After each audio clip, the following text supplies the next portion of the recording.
Botad LCB પોલીસે ગઢડાના ઉમરડા ગામ પાસેથી વિદેશી ઇંગ્લિશ દારૂ ભરેલો ટ્રક ઝડપી પાડ્યો. 52.71 લાખનો મુદ્દામાલ જપ્ત કરી અમરેલીના 2 શખ્સોની ધરપકડ કરવામાં આવી છે. બોટાદ જિલ્લા પોલીસ વડા ધર્મેન્દ્ર શર્મા દ્વારા સમગ્ર જિલ્લામાં દારૂની બધી નેસ્ટ નાબૂદ કરવાની સૂચના આપવામાં આવેલ હોય તે મુજબ એલસીબીના પીઆઈએમજી જાડેજા, પેરોલ ફરલો સ્કોડના પીએસઆઈ કે.એન.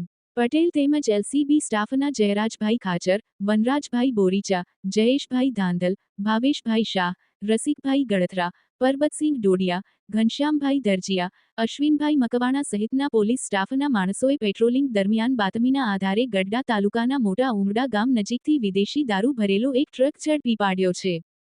પોલીસે ટ્રકમાંથી 8,784 દારૂની બોટલ 27.40 લાખ અને ટ્રક સહિત કુલ 52.71 લાખનો મુદ્દામાલ જપ્ત કર્યો છે.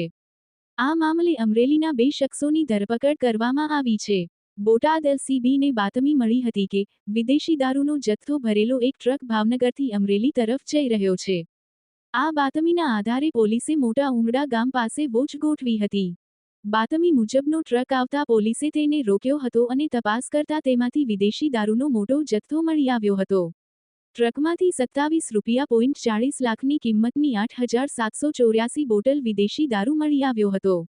પોલીસે દારૂ અને ટ્રક સહિત કુલ 52.71 લાખનો મુદ્દામાલ જપ્ત કર્યો છે. આ કેસમાં પોલીસે અમરેલીના રાકેશ ભીમજીભાઈ મોરી અને કિશન સુરેશભાઈ દવે નામના 2 શખ્સોની ધરપકડ કરી છે. પોલીસે દારૂ ક્યાંથી લાવવામાં આવ્યો હતો અને ક્યાં પહોંચાડવાનો હતો તે દિશામાં વધુ તપાસ હાથ ધરી છે. વિપુલ લુહાર, ન્યૂઝ 14 બોટાદ. રાજ્ય સરકાર તેમજ રાજ્યના ડેપ્યુટી સીએમ હર્ષ સંઘવી સાહેબની સૂચના અનુસાર એટલે આપણે વારંવાર એ જે દારૂની બધી છે એમને અહીંયા બોટાદ પોલીસ દ્વારા ડામવામાં ખૂબ જ પ્રયાસ કરવામાં આવી રહ્યા છે. હાલમાં જ ગઈકાલે એટલે એલસીબી ટીમે જે દારૂના એક મોટા કેસ કર્યા છે દસા વિસ્તારમાં, એમાં લગભગ 183 પેટી જેટલું મુદ્દામાલ જેની કિંમત લગભગ 27,40,000 થાય છે અને એના સાથે એક ટ્રક જે મોટા ટ્રક છે એમની કિંમત પર 25 લાખ રૂપિયા જેટલી છે એ કબજા કરવામાં આવેલ છે.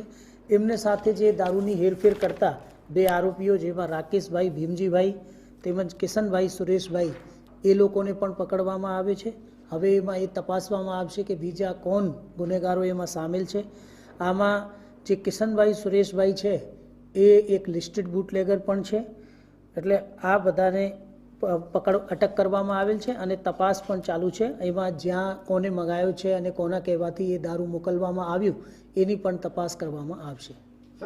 એક જ સપ્તાહની અંદર સતત એલસીબીની આ ત્રીજી રેડ ત્યારે એલસીબી ટીમની કામગીરીને લઈને આમાં અત્યારે ખૂબ જ સરાહનીય કામગીરી એલસીબીમાં જે પીઆઈ છે આપણે એમજી જડેજા અને એમની સારી આખી ટીમ એ ખૂબ જ એટલે સ્કંદપૂર્વક અને આમાં કામ કરી રહી છે આખા જિલ્લામાં. તો એ ટીમના સભ્યોને પણ ખૂબ ખૂબ અભિનંદન આપવામાં આવે છે.